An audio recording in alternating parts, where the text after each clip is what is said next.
सो बच्चे अभी जो बात करेंगे सेकंड रिफॉर्म्स की वो होगी हमारी फाइनेंशियल रिफॉर्म्स।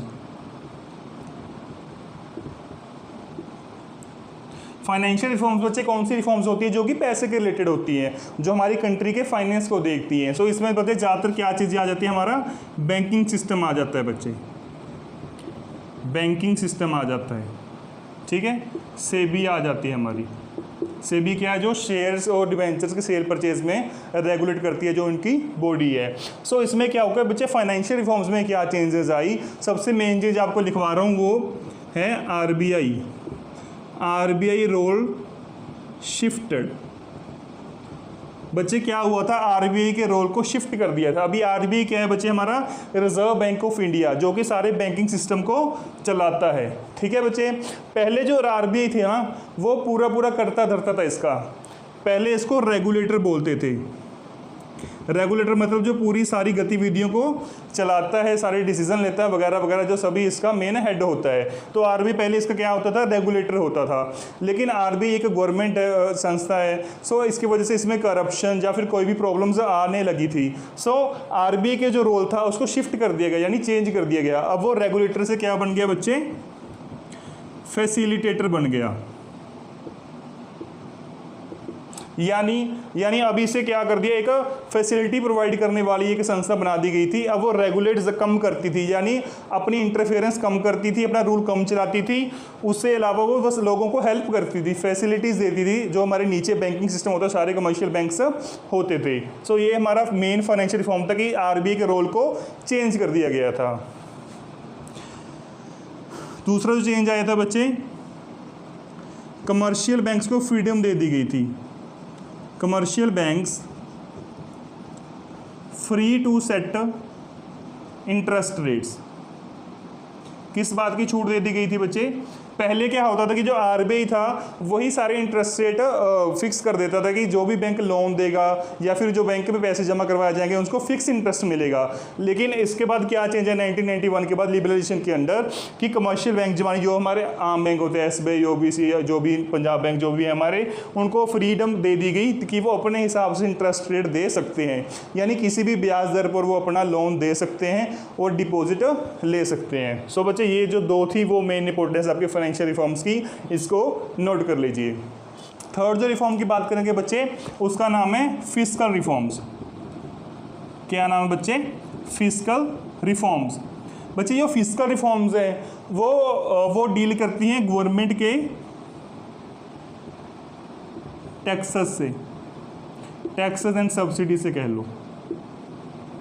वो गवर्नमेंट की टैक्सेस एंड सब्सिडीज में डील करती हैं। क्या होते हैं बच्चे? जो गवर्नमेंट जहाँ से पैसे कमाती है ना, वो दो तरह के टैक्स होते हैं।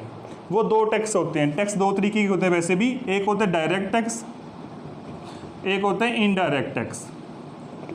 एक डायरेक्ट टैक्स, दूसरा होता है indirect tax.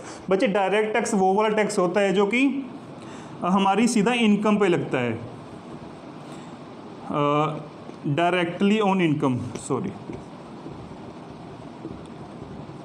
Directly on income, यानी जो सीधा हमारी इनकम पे लगता है, जिसको हम किसी और बंदे के ऊपर शिफ्ट नहीं कर सकते, कैन नॉट बी शिफ्टेड। यानी अगर हमारे ऊपर ये लगा है तो हमें ही पे करना पड़ेगा। जैसे इनकम टैक्स है बच्चे, इनकम टैक्स जब हमारी इनकम पे लगता है तो वो हमें ही पे करना पड़ता है, किसी और को हम शिफ्ट वो नहीं कर सकते। और दूसरा ऐसे होता है इनडायरेक्ट टैक्स, जो कि हम शिफ्ट कर सकते होते हैं, कि जो हमें खुद पे करने की ज़रूरत नहीं है, हम उसका बर्डन किसी और पर शिफ्ट कर देते हैं। जैसे जीएसटी हो गया। जीएसटी क्या पैसे पहले प्रोड्यूसर चीज़ खरीदता है, पहले वो पैसे पे कर देता है, लेकिन बाद में वो वही पैसे कंज्यूमर से ले लेता है, एक तरीके से उसके पैसे की भरपाई हो जाती है। उसको टैक्स कौन सा बोलते हैं बच्चे? इनडायरेक्ट टैक्स बोलते हैं। सो क्लियर है बच्चे? दो तरह के टैक्स होते हैं। आपको जब भी फिस्कल रिफॉर्म्स की बात करनी है, पहले आपको बताना पड़ेगा कि टैक्स दो तरीके के होते हैं बच्चे। एक होता है डायरेक्ट टैक्स और दूसरा होता है इनडायरेक्ट टैक्स। अभी बात आई चेंज की, कि चेंज क्या किया था लिबरलाइजेशन ने। तो होता क्या था कि पहले 1991 से पहले जो टैक्स स्ट्रक्चर था ना, वो बहुत ही कॉम्प्लेक्स था, बहुत ही कॉम्प्लेक्स है, बहुत ही उलझा हुआ था। सो 1991 में क्या किया गया कि जो टैक्स जो स्ट्रक्चर था वो सारा सिंपलीफाई कर दिया, यानी कि आसान कर दिया गया, ताकि लोगों को आसानी से समझ आ सके। सो इसमें चेंज किया आया था बच्चे? Complex tax structure was simplified.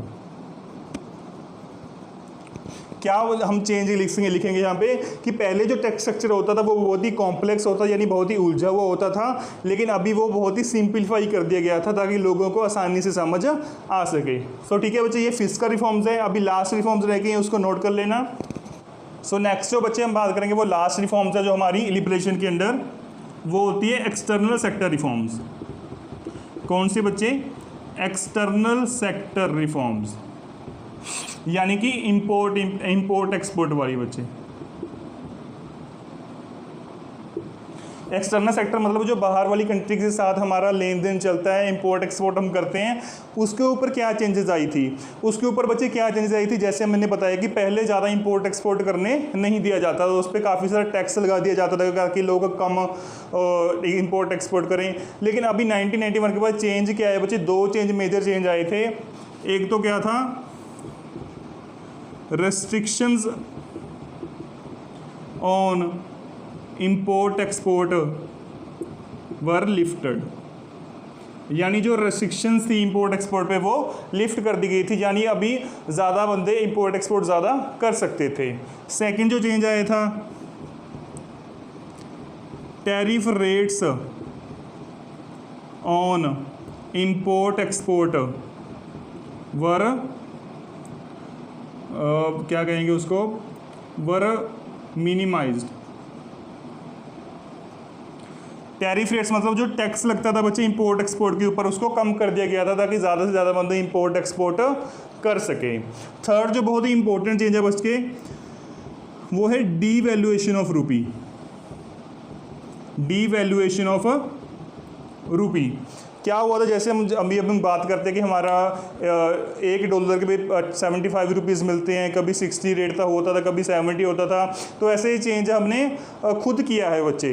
Devaluation रुपी का मतलब कि पहले $US और रुपी में इतना डिफरेंस नहीं होता था, अब हमने अपनी एक्सपोर्ट को बढ़ाने के लिए, ताकि ज़्यादा से ज़्यादा बंदे हमारे में इन्वेस्ट कर सकें, इसलिए क्या किया हमने, अपने रुपीज़ की डीवैल्यूएशन कर दी, यानी हमने खुद ही उसकी वैल्यू कम कर ली थी, क्योंकि हमने रुपी अपना सस्ता कर लिया, क्योंकि जितना सस्ता हो गया उतना ही बाहर वाली कंट्रीज ने हमारे साथ अपना व्यापार बढ़ा लिया और हमारी इकोनॉमी ग्रोथ कर गई। ठीक है बच्चे, ये हमारे 3 जो मेजर रिफॉर्म्स एक्सटर्नल सेक्टर के, वो आप नोट कर लो। सो इसी के साथ बच्चे आज का लेक्चर हम यहीं पे मैं कंप्लीट कर रहा हूँ। आज हमने लिबरेशन के बारे में पूरा कंप्लीट पढ़ लिया है। नेक्स्ट जो हमारी लेसन आएगा, नेक्स्ट जो हमारी वीडियो आएगी, उसमें हम प्राइवेटाइजेशन और ग्लोबलाइजेशन को कवर करने की कोशिश करेंगे, और फिर बाद में हम सारी इकोनॉमिक रिफॉर्म्स की एडवांटेज डिसएडवांटेज करके चैप्टर को कंप्लीट कर देंगे। सो ठीक है बच्चे, अगर इस वीडियो में आपको कोई प्रॉब्लम लगी तो प्लीज़ कमेंट करके मुझे ज़रूर बताना। अगर कोई प्रॉब्लम नहीं भी है तो यस करके कमेंट जरूर करके ज़रूर बताना बच्चे, इसलिए मुझे मोटिवेशन मिलती रहेगी। सो थैंक यू बच्चे, बेस्ट ऑफ लक।